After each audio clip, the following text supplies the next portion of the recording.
네, 혹시 강의안 보이시면 한 분만 마이크 켜시고 네 해주세요. 네, 네, 감사합니다. 오늘 저희가 계속 성장과 성숙과 성장이 바뀌었네요. 성장과 성숙인데, 네, 성장과 성숙이라는 시리즈로 말씀을 나누고 있는데요. 오늘은 다섯 번째 시간입니다. 오늘 제목은 사도 요한을 통해 보는 성장과 성숙이라는 제목인데, 제가 오늘 이 메시지를 사실은 성경을 막 연구하면서 준비하긴 하지만 하나님이 저에게 어떤 말씀이나 어떤 마음을 주시면 그게 제 안에서 막 뜨겁게 타오를 때 이제 그게 설교로 만들어지거든요. 근데 사실 이 말씀은 제가 일주일 동안 준비한 말씀이 아니라 이미 이전에 준비되어 있던 말씀이었어요. 근데 어느 날 하나님께서 저한테 사도 요한에 대해서 이제 그분의 삶에 대해서 이렇게 풀어주시고 하면서 이 설교가 완성이 되는데요. 제가 몇 년도인지 기억이 안 나는데 터키 한 두 번 정도 간 기억이 있습니다. 두 번 정도 가서 이제 선교사님, 터키에 계신 선교사님들이 터키 에베소의 어떤 큰 호텔에 모여서 함께 선교사 수련회를 하는데 그때 찬양팀으로 같이 섬기러 갔었어요. 그때 그 에베소의 그 어느 곳에 어디를 가면요 뭐가 있냐면 이 사도 요한의 묘지가 있습니다. 그래서 그때 선교사님들이 저희를 인도해 주셔가지고 그 사도 요한의 묘지에 갔는데요. 같이 갔던 한국 팀들, 또 찬양 팀들, 목사님들, 또 터키 선교사님들이 어떤 예언적인 행위로 그 사도 요한의 묘에 이제 손을 얹고 그분의 영적인 유산이 우리에게 흘러오도록 기도했습니다. 그랬는데 이제 그 사도 요한의 묘에 저도 손을 얹고 기도를 하는데 갑자기 어떤 무언가가 제 안에 풍성하게 따뜻하게 훅 들어오는 느낌이 들었어요. 그래서 그때 어떤 무서운 느낌은 아니었는데 굉장히 따뜻한 무언가가 제 안에 훅 들어온 게 느껴졌습니다. 이제 제가 믿기에는 어떤 사도 요한의 영적인 유업이 제 안에 훅 들어왔다고 믿는데요. 그렇게 사도 요한의 묘에 두 번을 갔던 것 같아요. 이제 제가 터키에 두 번 가는데 그 에베소에 두 번 갔고요. 갈 때마다 사도 요한의 묘에 이제 손을 얹고 기도했는데 그만큼 사도 요한은 저한테 좀 특별한 분인 것 같아요. 그래서 오늘 이 설교가 사실은 오래전에 준비됐던 설교인데 이 설교를 어, 하나님이 하게 하신 게 그 사도 요한의 영적인 유업을 하나님이 오래전에 받게 하셨고 또 이제는 이 사도 요한의 영적인 유산이 우리 킹스콜링 교회와의 설교를 보시는 모든 분들에게 풀려지기 원한다는 마음이 있습니다. 그래서 이 말씀을 나눌 때 어떤 지식을 새로 어떤 성경 지식을 배우는 것이 아니라 이 말씀이 저와 이 말씀을 들으시는 우리 모두의 어떤 영과 혼의 또 마음의 생각, 이성, 의지, 감정 우리 곳곳에 우리 마음의 신비에도 잘 새겨지기를 축복합니다. 처음에 혹시 그 강의안에 대해서 네 해주신 자매님이 요한복음 21장 20절 읽어주실 수 있나요? 베드로가 돌이켜 예수께서 사랑하시는 그 제자가 따르는 것을 보니 그는 만찬석에서 예수의 품에 의지하여 주님을 파는 자가 누구오니이까 묻던 자더라. 아멘. 아멘. 베드로가 돌이켰는데 이제 어떤 사람이 있는 거예요. 그 사람이 누구죠? 예수께서 사랑하시는 그 제자라고 나와 있죠. 예수께서 사랑하시는 그 제자가 따르는 것을 봅니다. 네. 근데 그 사람이 누구냐면 그는 만찬석에서 예수님의 품에 의지해서 주님을 파는 자가 누구오니까라고 묻던 자라고 나와 있죠. 근데 여기 보시면 이 예수께서 사랑하시는 그 제자라고 나와 있잖아요. 이 예수께서 사랑하시는 그 제자가 바로 이 요한복음을 쓴 요한입니다. 이 사도 요한이 신약 성경의 요한복음, 요한 1, 2, 3서, 요한 계시록을 썼죠. 자, 이제 밑에 내려가 보면 네, 이제 사도 요한이 첫 번째는 가졌던 사도 요한이 가졌던 정체성과 복음에 대해서 보려고 하는데요. 먼저 사도 요한이 가졌던 정체성을 보려고 합니다. 자, 첫 번째는 이제 세 가지 말씀 읽어드릴게요. 요한복음 13장 23절 말씀인데 예수의 제자 중 하나 곧 그가 사랑하신 자가 예수의 품에 의지하여 누웠는지라. 또 요한복음 19장 26절에 예수께서 자기의 어머니와 사랑하시는 제자가 곁에 서 있는 것을 보시고 자기 어머니께 말씀하시되 여자여 보소서 아들이니라 하시고라고 나와 있죠. 또 요한복음 21장 20절에는 베드로가 돌이켜 예수께서 사랑하시는 그 제자가 따르는 것을 보니 그는 만찬석에서 예수의 품에 의지하여 주님을 파는 자가 누구오니까 묻던 자더라라고 나와 있습니다. 아까 말씀드린 대로 이 신약 성경에서 사도 요한은 요한복음, 요한 1서, 요한 2서, 3서, 요한 계시록을 이제 기록하셨는데요. 특별히 이제 자신이 쓴 요한복음에서 자기 자신에 대해서 설명할 때 사도 요한 이렇게 적는 게 아니라 어떻게 자신을 이제 묘사하냐면 예수님이 사랑하신 자라고 자기 자신을 묘사하고 설명하고 기록합니다. 그 정도로 사도 요한은 복음으로 인해서 건강한 정체성을 갖고 있었던 것이죠. 네, 여러분 그렇다면 이 사도 요한은 어떻게 그러한 정체성을 가질 수 있었을까요? 솔직히 어렸을 때 제가 요한복음을 봤을 때는 뭐 지금도 어리지만 20대 때 요한복음을 봤을 때 이 구절을 봤거든요. 근데 그때는 제가 이 성경을 해석하는 것이 이제 성숙하지 못해서 이렇게 생각했어요. 아, 사도 요한 아주 허세가 가득하시네. 네, 뭐 자기 자신을 그렇게 예수님이 사랑하신 제자로 쓸 정도로 할 필요가 있나? 약간 이렇게 생각했었던 거예요. 그런데 사도 요한의 묘에 가서 제가 이제 기도할 때 그분의 영적 유산이 저한테 흘러오면서 제 생각이 바뀌었습니다. 성경에는 우리의 어떤 생각이 옳은 생각, 하나님의 생각으로 바뀌는 것을 회개라고 하죠. 저에게 그때 회개가 일어났어요. 아, 이게 허세가 가득한 게 아니라 사도 요한은 복음으로 인해서 건강한 정체성을 갖고 있었구나가 깨달아졌어요. 그렇다면 사도 요한이 어떻게 그러한 정체성을 가질 수 있었을까요? 네, 아까 제가 답을 드렸죠. 사도 요한은 복음을 믿었기 때문입니다. 그렇다면 사도 요한이 믿은 복음에 어떤 특징이 있는지 좀 보도록 하시죠. 요한일서 4장 9절부터 11절입니다. 제가 읽어드릴게요. 하나님의 사랑이 우리에게 이렇게 나타난 바 되었으니로 시작을 하죠. 하나님의 사랑이 우리에게 이렇게 나타난 바 되었으니 우리 모두는 하나님의 사랑을 받은 존재들이라는 것입니다. 자, 그럼 어떤 사랑이냐? 하나님이 자기의 독생자 예수님을 세상에 보내심은 그로 말미암아 우리를 살리려 하십니다. 사랑은 여기 있으니 우리가 하나님을 사랑한 것이 아니요 하나님이 우리를 사랑하사 우리 죄를 속하기 위하여 화목제물로 그 아들을 보내셨습니다. 사랑하는 자들아 하나님 이같이 우리를 사랑하셨은즉 우리도 서로 사랑하는 것이 마땅하도다라고 나와 있죠. 자, 이 말씀을 잘 보시면 하나님의 사랑이 우리에게 이렇게 나타나마 되었으니라고 나와 있죠. 이것을 쉽게 얘기하면 하나님이 우리를 사랑하신다라는 표현이죠. 또 밑에 보시면 그 세 번째 줄에 하나님이 우리를 사랑하사 또 나와 있죠. 또 네 번째 줄에 보시면 사랑하는 자들아 하나님이 이같이 우리를 사랑하셨은즉 이라고 나와 있죠. 그러니까 하나님이 우리를 사랑하신다라는 말씀이 세 번 나옵니다. 그러니까 사도 요한이 믿은 복음의 특징 첫 번째는 하나님이 우리를 사랑하신다라는 거예요. 사실 이 복음에 대해서 여러분 모르시지 않았을 거예요. 너무 잘 알고 계셨죠. 어, 그 어떤 고속도로에 갈 때, 우리나라 고속도로에 갈 때 어떤 옆을 보면 그 광고 표지판 있잖아요. 거기에 보시면 어떤 은단을 만드는 그 회사였던 걸로 기억하는데 거기 그 은단 회사에서 그 고속도로 광고 표지판에 크게 Jesus loves you. 예수님이 당신을 사랑하십니다라고 만든 표지판이 있죠. 마찬가지로 사도 요한이 믿는 복음 첫 번째는 하나님, 예수님, 성령님이 우리를 사랑하신다라는 거예요. 그런데 여기서 사도 요한은 멈추지 않습니다. 그 복음에서 사도 요한은 자신의 정체성을 발견하게 된 거예요. 그것이 무엇이냐? 사도 요한이 어떤 복음을 믿었죠? 삼위일체 하나님이 나를 사랑하신다.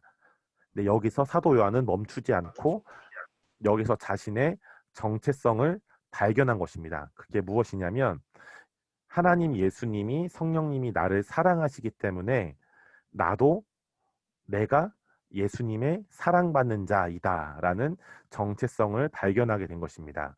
네. 그렇기 때문에 여러분 우리가 예수님을 믿는 것, 그 복음을 믿는 건 너무 중요해요. 그런데 이 복음은 반드시 이 복음에 합당한 정체성을 부여하게 됩니다. 그러니까 이 사도 요한은 자신이 믿은 복음, 하나님, 예수님, 성령님이 자신을 사랑하신다. 이 복음에서 어, 이 복음에 합당한 정체성을 부여받게 된 것이죠. 어떤 정체성입니까?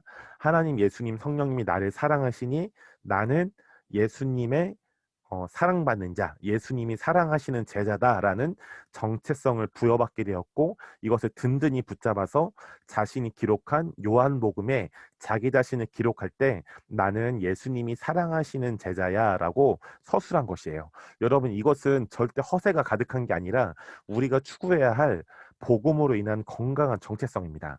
여러분 한 분 한 분이 그 복음으로 인한 예수님으로 인한 예수님이 사랑하신 제자, 예수님이 사랑하시는 아들, 딸임을 제 예수 이름으로 축복합니다. 두 번째는 사도 요한이 믿은 복음 두 번째는 제 말씀 좀 읽어드릴게요. 요한복음 15장 9절부터 이제 한 구절 한 구절 읽어드릴 텐데요. 요한복음 15장 9절입니다. 아버지께서 나를 사랑하신 것 같이 나도 너희를 사랑하였으니 나의 사랑 안에 거하라. 또 요한복음 17장 23절입니다. 곧 내가 그들 안에 있고 아버지께서 내 안에 계시어 그들로 온전함을 이루어 하나가 되게 하려 함은 아버지께서 나를 보내신 것과 또 나를 사랑하신 같이 그들도 사랑하신 것을 세상으로 알게 하려 함이로소이다 라고 나와 있죠. 또 밑에 요한복음 17장 26절에는 내가 아버지의 이름을 그들에게 알게 하였고 또 알게 하리니 이는 나를 사랑하신 사랑이 그들 안에 있고 나도 그들 안에 있게 하려 함이니이다 라고 나와 있죠. 여러분 이 세 가지 말씀의 공통점은 무엇일까요? 이 세 가지 말씀을 한번 잘 묵상해 보시죠.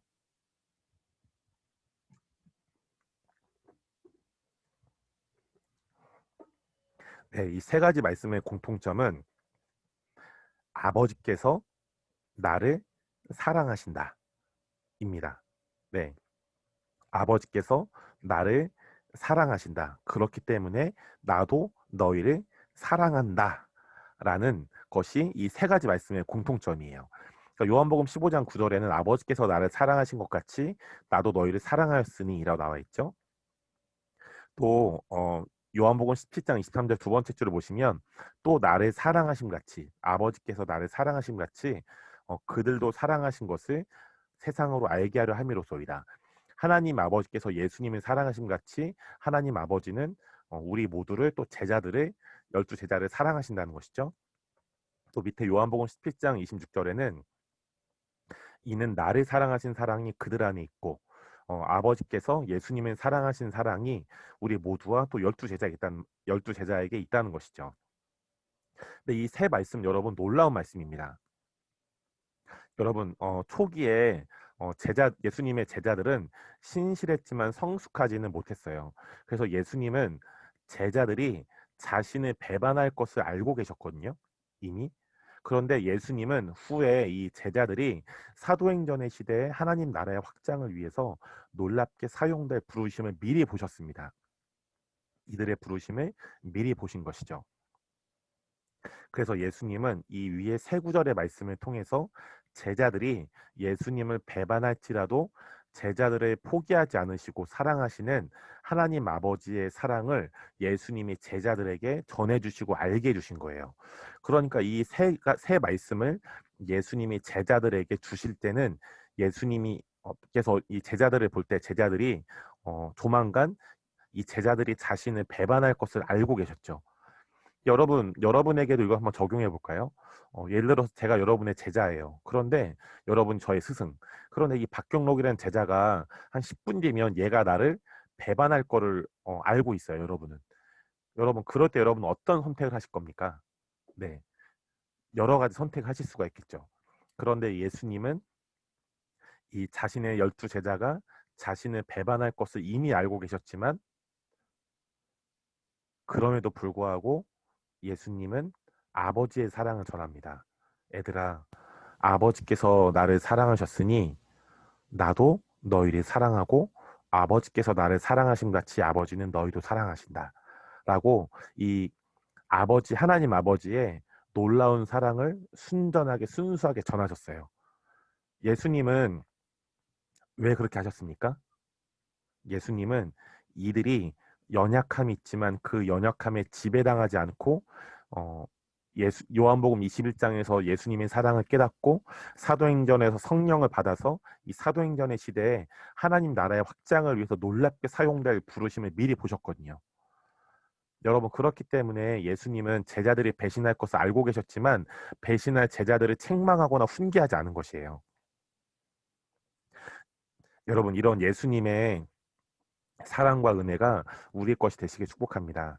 여러분, 세 번째는 사도 요한이 믿은 복음을 통해 보았던 다른 사람들 향한 시선인데요. 아까 그 사도 요한은 자신이 믿은 복음을 통해 하나님과의 관계를 이뤘다면, 이제는 그 복음을 통해서 자신이 믿은 복음을 통해 다른 사람들을 어떤 시선으로 보았는지 저희 살펴보겠습니다. 요한 3서 1장 1절부터 2절을 보면, 장로인 나는 사랑하는 가이요 내가 참으로 사랑하는 자에게 편지하노라. 사랑하는 자여 네 영혼이 잘된 같이 네가 범사에 잘되고 강건하길 내가 간구하노라 라고 말씀하고 있습니다. 아까 자신이 믿은 복음을 통해 사도 요한은 자기 자신을 어떻게 보았죠? 예수님이 사랑하시는 그 제자로 보았습니다. 그런데 그 복음의 시선이 이제는 다른 사람들에게도 잘 적용되고 있는 걸 저희가 볼 수 있는데요. 이 저희가 방금 읽은 말씀을 보면, 장로인 나는 사도 요한이죠. 사도 요한이 가이오라는 사람을 어떻게 묘사하냐? 내가 참으로 사랑하는 자라고 묘사하고 있습니다.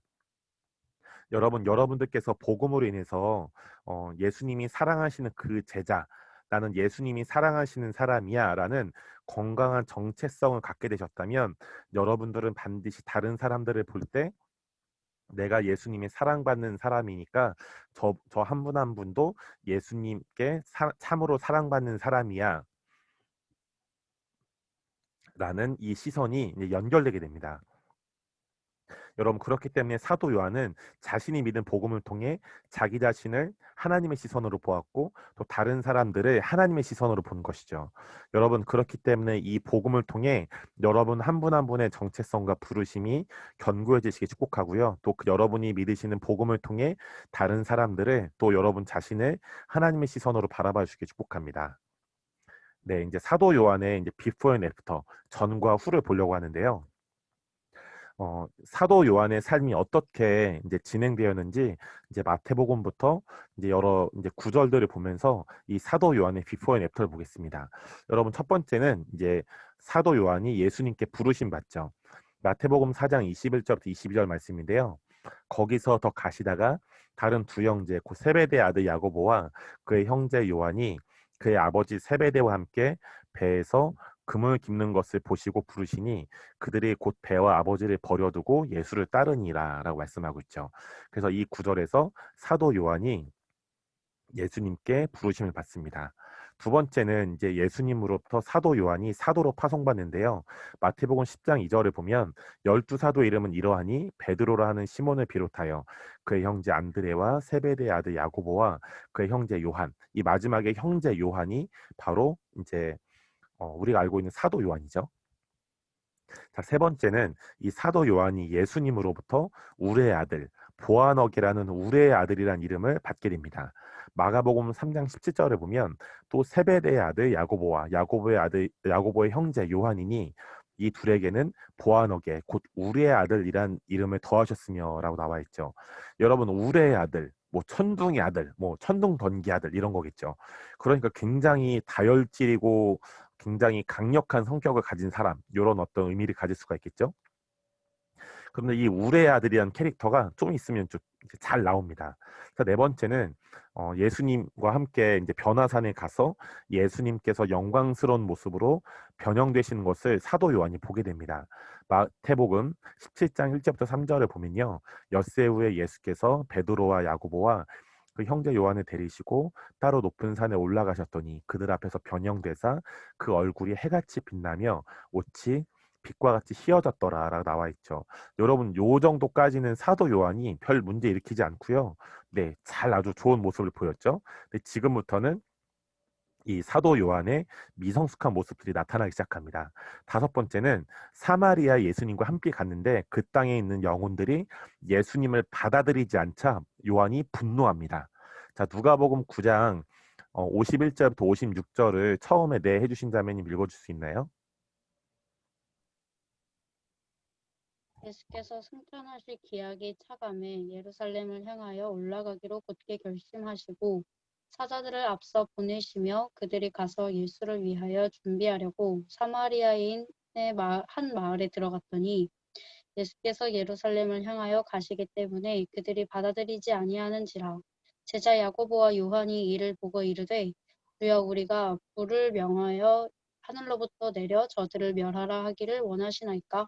예수께서 돌아보시며 꾸짖으시고 함께 다른 마을로 가시니라. 아멘. 아멘. 두 번째 줄에 보시면 이제 제자들이 사마리아인의 한 말, 사마리아에 이제 들어갔는데 그 예수께서 예루살렘을 향하여 가시기 때문에 그들이 사마리아인들이 받아들이지 아니한지라라고 나와 있죠. 그래서 이제 이 모습을 보고 제자 야고보와 요한이 이를 보고 이렇게 말합니다. 주여, 우리가 불을 명하여 하늘로부터 내려 저들을 멸하라길 원하십니까?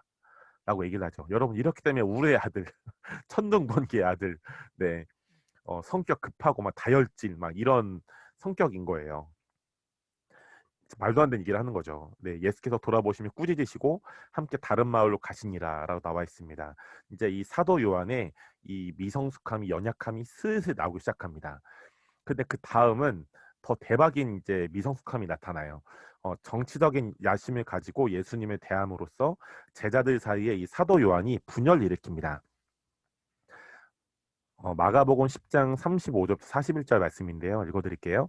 세베대 아들 야고보와 요한이 주께 나와 여짜오되 선생님이여 무엇이든지 우리가 구하는 바를 우리에게 하여 주시기를 원하옵나이다.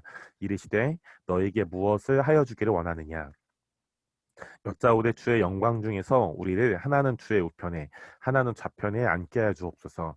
예수께서 이르시되 너희는 너희가 구하는 것을 알지 못하는도다. 내가 마시는 잔을 너희가 마실 수 있으며 내가 받는 세례를 너희가 받을 수 있느냐라 나와 있죠. 그 윗절에 아까 제가 방금 읽어드렸지만 주의 영광 중에서 우리를 하나는 주의 우편에 하나는 좌편에 앉게 해주십시오라는 게 뭐냐면 예수님이 이스라엘의 왕이 됐을 때 야고보와 요한 이 둘 다 세베대라는 사람의 아들들이죠. 그래서 왼편에 이제 예수님 왕이 되시면 뭐 국무총리의 야고보를 뭐 어떤 그 나라의 총괄하는 어떤 영역에 나 요한을 앉게 해주세요. 예수님의 가장 중요한 왼편 오른팔 왼팔 오른팔 되게 해주세요. 이런 어떤 정치적 야심을 보인 거예요. 근데 예수님은 그 차원으로 말씀하신 게 아니죠. 내가 마시는 잔을 너희가 마실 수 있으며 내가 받는 세례를 너희가 받을 수 있느냐. 그들이 말하되 할 수 있나이다. 예수님 말씀하신 잔과 세례는 십자가에 죽으신 말하는 거죠. 예수께서 이르시되 너희는 내가 마신 잔을 마시며 내가 받는 세례를 받으려니와 내 좌우편에 앉는 것은 내가 줄 것이 아니라 누구를 위하여 준비되었든지 그들이 얻을 것이니라. 근데 이 결과로 열 제자가 듣고 야고보와 요한에 대하여 화를 냅니다. 자, 일곱 번째는 네, 계속 이제 사도 요한의 이제 미성숙함만 나오죠. 예수님이 겟세마네에서 기도하실 때 잡니다. 네, 마가복음 14장 37절부터 41절을 읽어드릴게요. 그들이 겟세마네라 하는 곳에 이름에 예수께서 제자들에게 이르시되 내가 기도할 동안에 너희는 여기 앉아 있으라 하시고 베드로와 야고보와 요한을 데리고 가실세 심히 놀라시며 슬퍼하사 말씀하시되 내 마음이 심히 고민하여 죽게 되었으니 너희는 여기 머물러 깨어 있으라 하시고 여기까지가 마가복음 14장 32절부터 34절이고요. 이제 37절부터 41절 읽어드리면 돌아오사 제자들이 자는 것을 보시고 베드로에게 말씀하시되 시몬아 자느냐 네가 한 시간도 깨어 있을 수 없더냐 시험에 들지 않게 깨어 있어 기도하라 마음에는 원이로되 육신이 약하도다 하시고 다시 오사 보신즉 그들이 자니 이는 그들의 눈이 심히 피곤함이라 그들이 예수께 무엇으로 보답할 줄을 알지 못하더라. 세 번째 오사 그들에게 이르시되 이제는 자고 쉬라 그만 되었다 때가 왔도다 보라 인자가 죄인의 손에 팔리느니라 라고 나와 있죠. 여러분 예수님은 우리가 알다시피 모든 인류의 죄를 위해서 십자가에서 죽으셔야 하는 그 부르심으로 인해서 겟세마네에서 간절히 기도하셨죠. 그런데 제자들은 예수님의 긴박함을 알지 못하고 기도하다가 침을 흘리고 잤습니다. 그리고 후에 제자들은 여러분 예수님을 이 12제자는 예수님을 배반하게 되죠. 여러분 그 결과로 이 제자들은 예수님을 배반한 죄로 인해 자기 정죄와 수치감에 휩싸였지만 놀라운 것은 예수님은 제자들의 이러한 모습을 미성숙으로 보셨지 자신에게 반역하는 것으로 보시지 않으셨어요. 여러분 그렇기 때문에 저희가 위에서 읽은 본문에서 예수님은 제자들에게 깨어있어 기도하라고 말씀하셨지만 제자들의 피곤함을 이해하셨고요. 또 요한복음 21장 저희가 좀 이따 보겠지만 요한복음 21장에서는 자기 정죄와 자기 수치감에 휩싸여 있었던 제자들에게 예수님이 찾아가셔서 그들을 용서하시고 그들에게 다시 하나님의 사랑을 보여주시고 또 그들에게 다시 하나님의 사명을 주신 것이에요. 여러분, 예수님은요, 우리의 미성숙을 반역으로 여기지 않으십니다. 제가 요즘에 개인적으로 저 자신을 좀 위해서 말씀을 공부하는 그 책이 있는데요. 그게 뭐냐면 아가서입니다. 아가서. 아가서를 제가 이전에 좀 많이 여러분들한테 배우고 했었는데 제가 이 오중 사역을 이제 하면서 이 아가서를 아예 놨었어요. 네. 아, 나는 뭐 오중 사역이면 됐지. 무슨 내가 뭐 신부에 이런 걸 공부하고 할 필요가 있나? 이렇게 놨죠. 네. 굉장히 교만했던 겁니다, 여러분. 제가 교만했던 거예요. 근데 어느 날 한 달 전, 한 달 전에 그런 생각이 드는 거예요. 아, 이 아가서를 내가 잘 공부해야겠다. 하나님이 나에게 주신 영적인 유산 중에 하나인데 내가 이 아가서의 말씀이 내 안에 실제가 되어서 더 이제는 하나님의 자녀로서의 정체성뿐 아니라 그리스도의 신부의 어떤 정체성과 영적 유산을 잘 누리면 좋겠다라는 제 마음에 어떤 소원함이 있더라고요. 그래서 아가서를 공부하고 있는데요. 여러분 아가서를 이제 1장부터 8장까지 있는데 1장에는 이 신부가 굉장히 연약한 모습이 나옵니다. 그런데 그 연약함에도 불구하고 신랑 되신 예수님은 그 신부인 술람미 여인의 연약함을 잘 이해하시죠. 그래서 결국 이 여인이 점점 예수님의 신부로 이제 성장하고 성숙해져 갑니다. 근데 그런 과정에 예수님이 그게 아마 아가서 2장인가 3장, 2장으로 기억하는데요. 근데 정확하진 않습니다. 예수님이 그 여인에게 어떤 미션을 주세요. 그런데 이제 명령을 하신 거죠. 그런데 그 여인이 그러니까 우리 그리스도의 이제 신부된 우리로 의미가 되는 술람 여인이 그 예수님의 미션에 순종하지 않습니다. 여러분, 그럼 이게 명백한 불순종이잖아요. 그러면 예수님은 그 신부인 우리를 볼 때, 야, 네가 나한테 불순종해? 이 반역자야? 이렇게 말씀하실 수 있죠. 그런데요, 그 아가서를 보면 신랑이신 예수님은 신부인 그 술람매 여인의 미성숙을 반역으로 여기지 않습니다.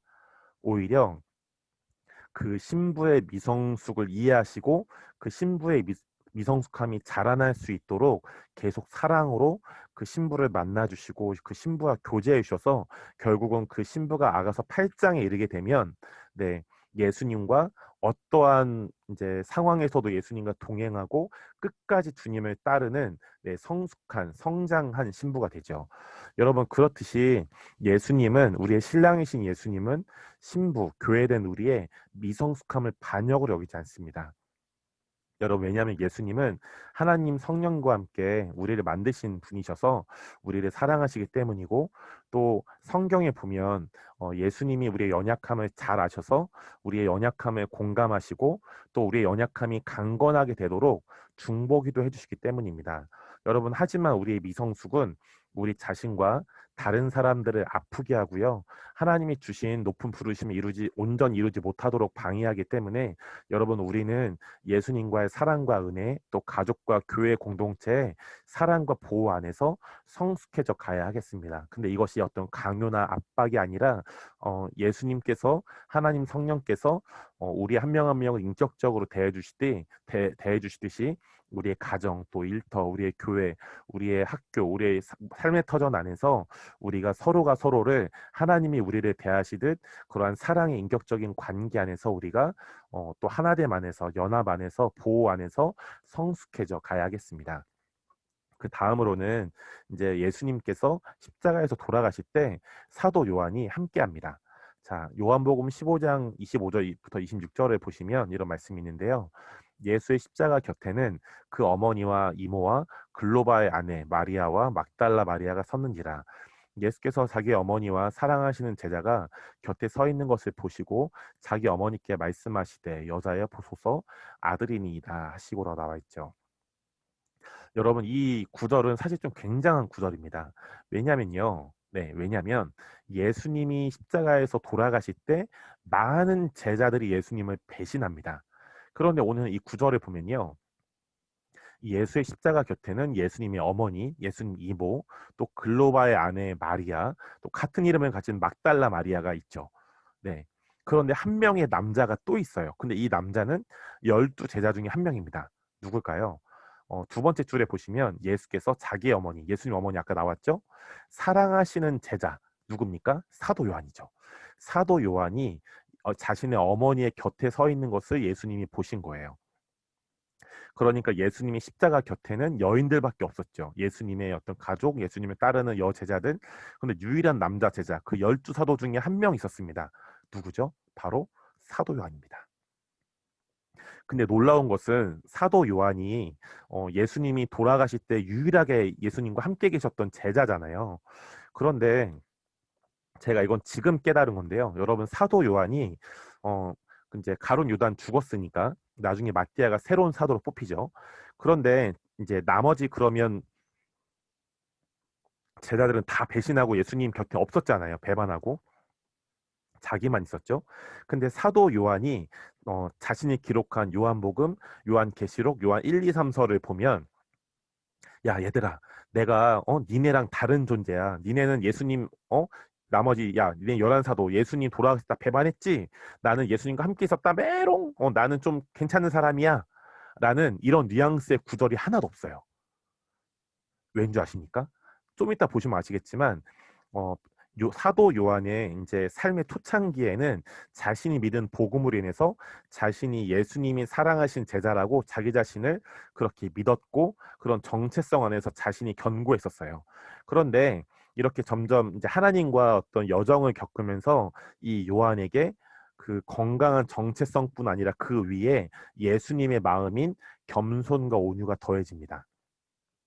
그래서 사도 요한이 쓴 어떤 구절에도 내가 나만이 12제자 중에 나만이 예수님과 함께 있었어라는 구절이 하나도 없는 거예요. 네, 왜 그렇습니까? 그 복음으로 인한 정체성, 건강한 정체성 위에 복음으로 인한 예수님의 마음인 겸손과 온유가 풀렸기 때문이죠. 자, 아홉 번째는 예수님께서 부활하셨을 때 예수님을 알아보고 예수님의 사랑을 깊이 경험하는 요한입니다. 제 뒤에 보시면 요한복음 21장 2절 또 7절 두 구절이 있는데 읽어드릴게요. 그 후에 예수께서 디베랴 호수에서 또 제자들에게 자기를 나타내셨으니 나타내신 일은 이러하니라. 시몬 베드로와 디도모와 하는 도마와 갈릴리 가나 사람 나다나엘과 세베대의 아들들과 또 다른 제자 둘이 함께 있더니 예수께서 사랑하시는 그 제자가 베드로에게 이르되 주님이시라 하니 시몬 베드로가 벗고 있다가 주님이라 하는 말을 듣고 겉옷을 두른 후에 바다로 뛰어내리더라라고 나와 있죠. 저희가 너무 잘 아는 장면이에요. 그 예수님을 배반한 제자들이 결국 자신의 수치감, 자기 정죄에 휩싸여서 이제 제자라는 어떤 직임을 내려놓고 사도라는 직임을 내려놓고 결국 이들이 자신의 원래 직업인 업으로 돌아갑니다. 그 장면이죠. 그런데 놀라운 것은 뭐냐면 여러분 아까 보시면 예수님이 십자가에 죽으실 때 사도 요한만이 그 자리에 있었잖아요. 그러면 사도 요한은 이 나머지 제자를 굉장히 적대시할 수 있고 자기 우월감에 빠져서 이들과 멀리할 수 있어요. 그런데 놀라운 거 보시면 요한복음 21장 7절에 예수께서 사랑하시는 그 제자라는 구절이 또 나오죠. 사도 요한이 그들과 함께 있었던 거예요. 그들과 함께 했다는 것이죠. 이것은 사도 요한이 아까 말씀드린 대로 복음으로 인한 건강한 정체성뿐 아니라 복음으로 인해서 또 성령님을 인해서 예수님의 마음인 겸손과 온유를 장착하게 되었다, 갖게 되었다라는 것입니다. 근데 놀라운 것은 7절에 보시면 이제 예수님의 수제자 3명 있죠. 베드로, 야고보, 요한. 네. 그런데 그 베드로도 야고보는 이 시대에 있었는지 모르겠네요. 뭐 세베대의 아들들이라고 나오니까 있었겠죠. 왜냐하면 야고보도 요한도 세베대 아들들이니까 있었던 것 같아요. 베드로, 야고보, 요한 이 수제자가 셋 다 있었는데 베드로도 야고보도 예수님을 알아보지 못하는데 누가 알아봅니까? 바로 예수님이 사랑하시는 그 제자인 사도 요한이 예수님을 알아봅니다.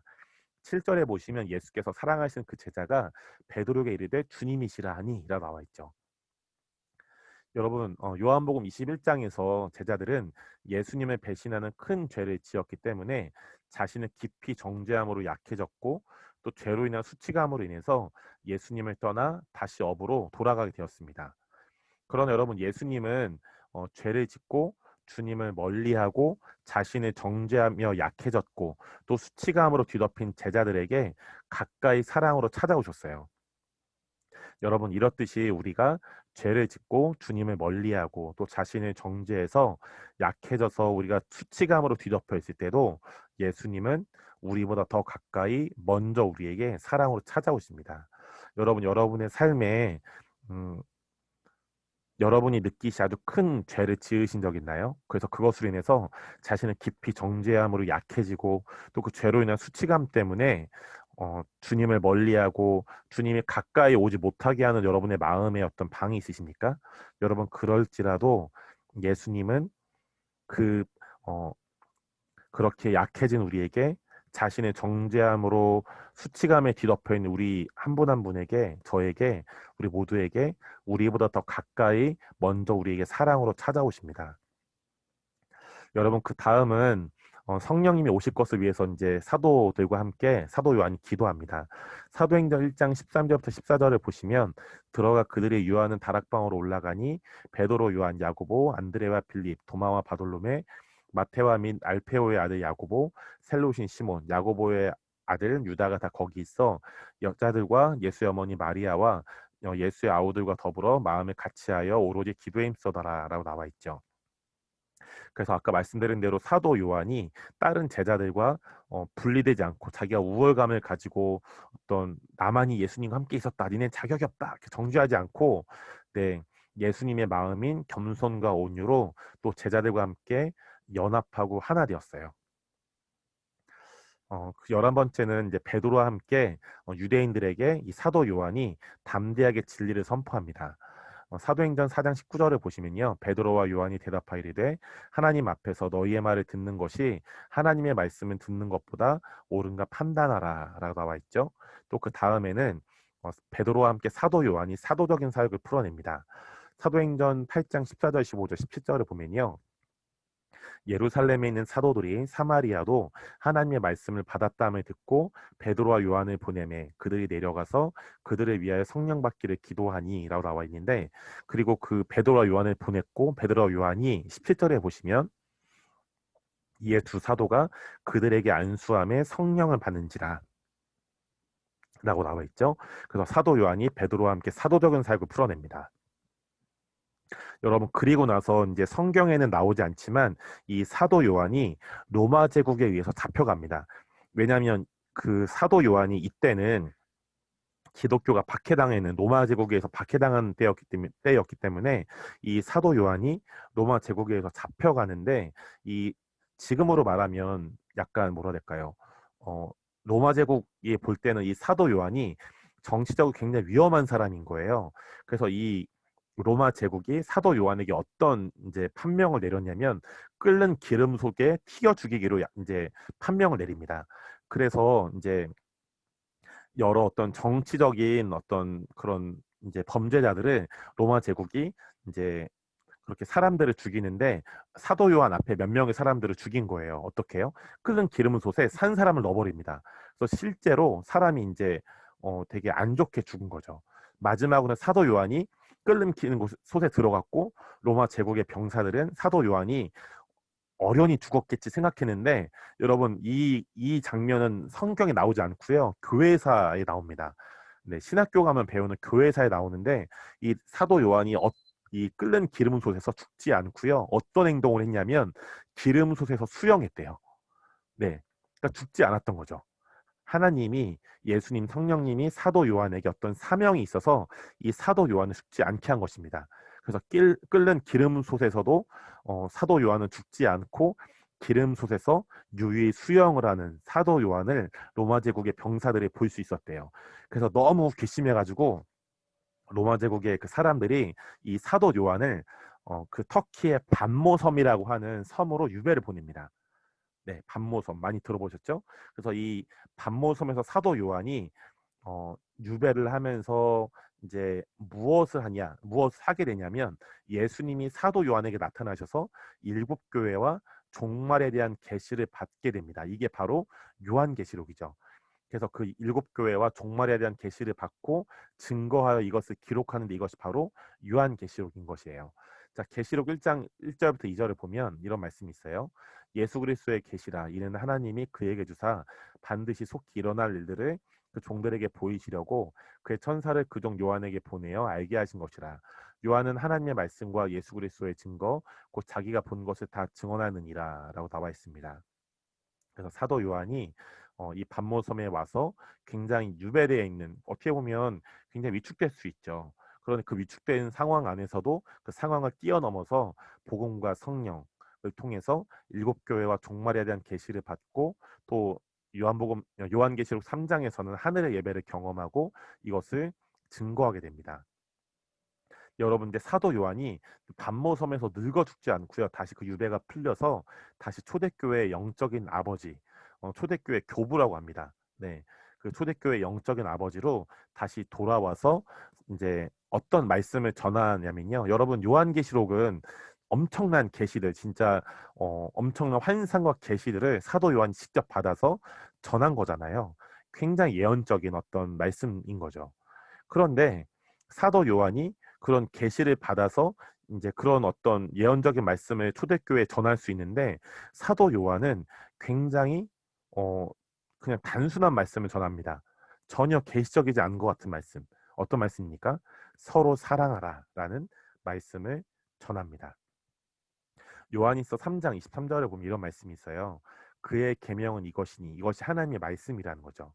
하나님의 말씀은 무엇이냐? 곧 그 아들 예수 그리스도의 이름을 믿고 그가 우리에게 주신 계명대로 서로 사랑할 것이니라라고 나와 있습니다.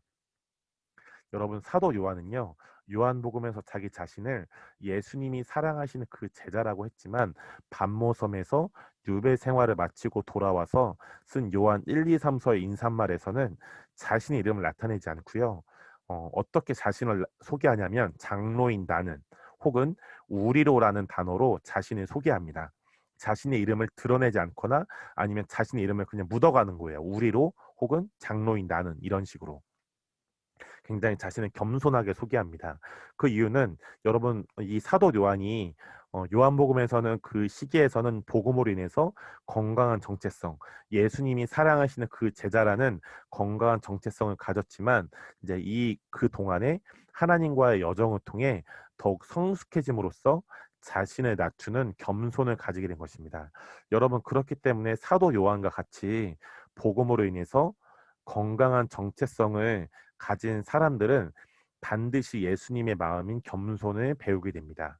자, 마태복음 11장 29절 말씀인데요. 읽어드릴게요. 나는 마음이 온유하고 겸손하니 나의 멍에를 메고 내게 배우라. 그리하면 너희 마음이 쉼을 얻으리니 라고 나와 있는데요. 네, 이 말씀은 참 묵상하면 묵상할수록 우리를 깨우치는 말씀입니다. 예수님의 마음은 온유하고 겸손하다. 여러분 그러면 뒤에 나의 멍에를 베고 내게 배우라는 것은 무엇일까요? 예수님의 마음인 온유와 겸손을 가지고 살되, 그 예수님의 마음 온유와 겸손이 무엇인지 예수님께 배우며 살라는 것이죠. 그러면 예수님의 마음인 온유와 겸손을 우리가 가지고 예수님께 배우며 살게 되면 그 결과로 너희의 마음, 우리의 마음이 쉼을 얻게 된다고 나와 있습니다. 여러분 우리의 마음이 쉼을 얻지 못한 이유가 무엇입니까? 우리가 예수님의 마음인 온유와 겸손을 추구하지 않거나 그것을 가졌어도 활성화시키지 않거나 어, 그것을 제대로 사용하지 못하기 때문이죠. 오히려 온유와 겸손과는 반대되는 어떤 마음으로 우리가 달려가기 때문에 우리의 마음이 쉼을 얻지 못할 수 있습니다. 여러분 이럴 때 우리가 이 사도 요한을 통해 사도 요한의 이 영적인 유산들이, 영적인 유업들이 우리에게 풍성히 풀어짐으로써 우리가 날마다 예수님의 마음인 겸손과 온유로 살아가시게 될 수 여러분 축복합니다. 아멘.